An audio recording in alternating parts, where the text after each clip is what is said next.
In the 1970s, a group of researchers was assigned a simple task. Imagine you work for the KGB and you need to create a perfect surveillance system without creeping people out. And this is what I came up with. They predicted a widespread adoption of debit cards would be the best surveillance system within the constraint of not being obtrusive. And they were right. With a debit card, you're not thinking about surveillance. It's been sold to you as a convenient payment method, and yet it maintains a detailed record of your purchases with a precise location and time. This data can be sold and marketed by your provider, retailers, and payment processors, or be collected by a 3-letter government agency just in case they need to look at what you're shopping, reveals about your personality. You know, for national security purposes. The surveillance capability of debit cards diminishes the anonymity of cash payments. This makes it easier for the government to collect taxes and eliminate black markets that heavily rely on cash precisely for its untraceability. But the success of such surveillance is only viable when anonymous options are no longer available. We will soon approach that reality as we are being transformed into a cashless society. An average pack of cigarettes in Australia costs about 40 Australian dollars. That's due to Australia's heavy tax on tobacco products, which is the highest in the world. But such high taxes incentivized unintended behavior. Australia struggles with a huge black market for smuggling cigarettes, and there is a crime epidemic of stealing products from tobacco warehouses. The result is a massive tax evasion and organized crime, which the Australian government decided to deal with by cracking down on cash. It is now illegal to make or accept a payment or series of connected payments in cash in excess of 10,000 Australian dollars. Some are floating proposals to do away with the Australia's two highest denominations, the $100 and the $50 bills. The goal is to squeeze the Jews out of the black market and starve out their businesses. Limiting cash payments and banning high-value banknotes is becoming a global trend. In France, the cap on cash transactions is only 1,000 euros, and in Italy, it's at 2,999.99.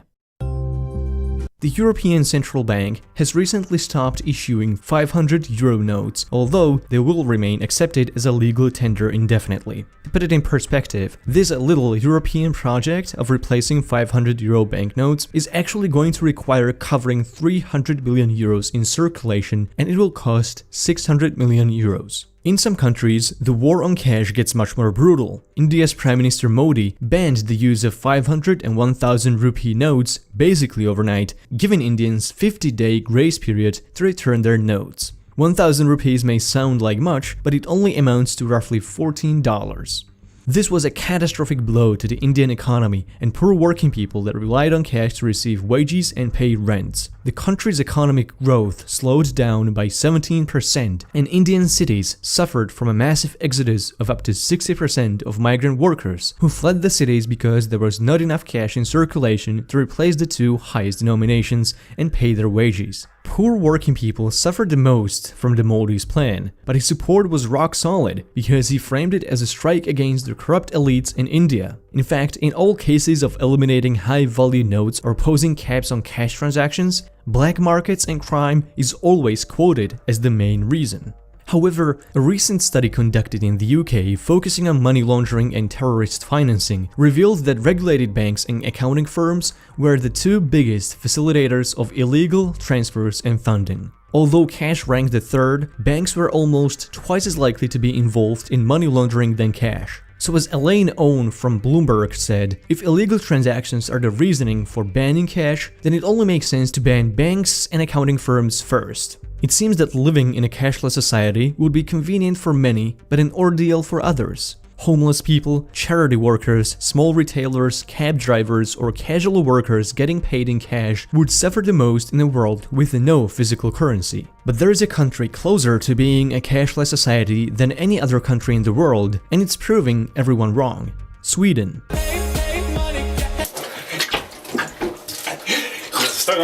In Sweden, no high street bank in big cities handles cash anymore, with 85% of the population banking online. Even paying for a coffee or a bus transfer requires mobile or card payment. Cash is so uncommon in Sweden that even homeless people carry credit card readers that are supplied to them by charity organizations. Donating to a church or splitting a restaurant check among friends that used to be a domain of cash is now a matter of using inter-person payment apps. Going cashless is certainly going to have its benefits. Payments will be fast and convenient, theft will be basically non-existent, and tax collection will be easier and fairer.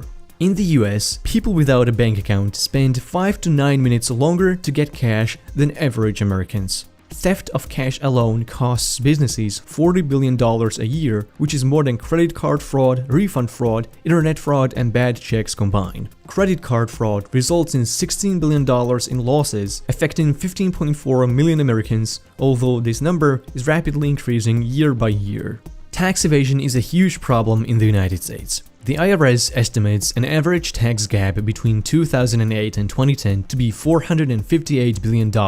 This is the amount of tax revenue the IRS expected to be collected, but was not even reported. How much of this revenue is black market or financing illegal activities is unclear, but much of the tax evasion happens in plain sight. Recent investigations show that in total $2.6 trillion in profits is held offshore by the US Fortune 500 companies. This is achieved by abusing loopholes in foreign countries. 4 jurisdictions, Bermuda, Ireland, Luxembourg, and the Netherlands, account for 63% of all profits from American multinational companies. Between 2008 and 2015, Apple earned $305 billion in revenue and paid only 5.8% in foreign tax and returned nothing in the US taxes. They were able to do this not by hiding their earnings in cash, but by shifting their profits through 3 Irish subsidiaries that are structured so that they are not residents of neither Ireland nor the United States, because for tax purposes they are under foreign control. Living in a cashless society will represent a major change in economic dynamics. People will no longer have custody of their money. All that will be left for them is a mere claim that a number on their account balance belongs to them. But this claim only means as much as it can be enforced. During the Greece debt crisis in 2015, banks imposed a nationwide limit on cash withdrawals to 60 euros a day, essentially preventing people from accessing their savings in the name of protecting national economy. The capital controls that also prohibited foreign transfers were only lifted 3 years later. Cashless society will grant banks and card companies unaccountable and unchecked control over people's finances. There will be no choice but to accept their service on their terms.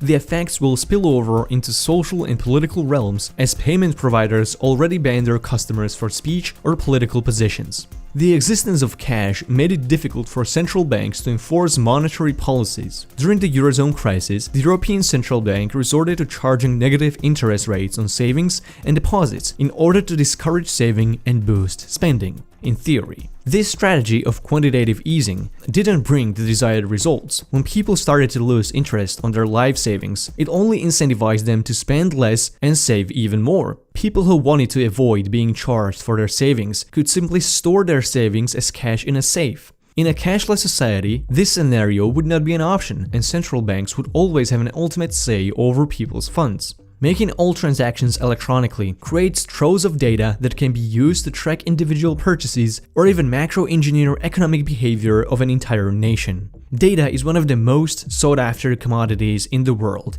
and digital payments allow companies to track real identities and build profiles of shopping habits. For regular people, this will mean they will no longer be allowed to buy drugs, visit a pub, or buy a book anonymously. Gradually, we are being nudged into a cashless society. Banks are making it more inconvenient to use cash by closing down their branches or limiting cash withdrawals at counters and ATMs. In 2017, Visa ran a campaign where it wanted to reward $10,000 to 50 US-based businesses who go completely cashless. The resistance to cashless society is not all that futile. Germany is the leader of stubbornly holding on to cash. 80% of point-of-sale transactions are made in cash, and an average German carries over 100 euros in their wallet.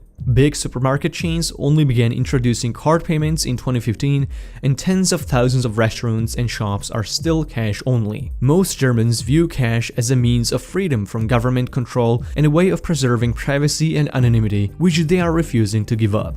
Whether cashless society is an inevitable future still depends on the people's willingness to adopt it. Countries like Germany prove that a culture can defeat powerful interests of big corporations, governments, and central banks. The key ingredient is to value freedom and privacy more than convenience and security.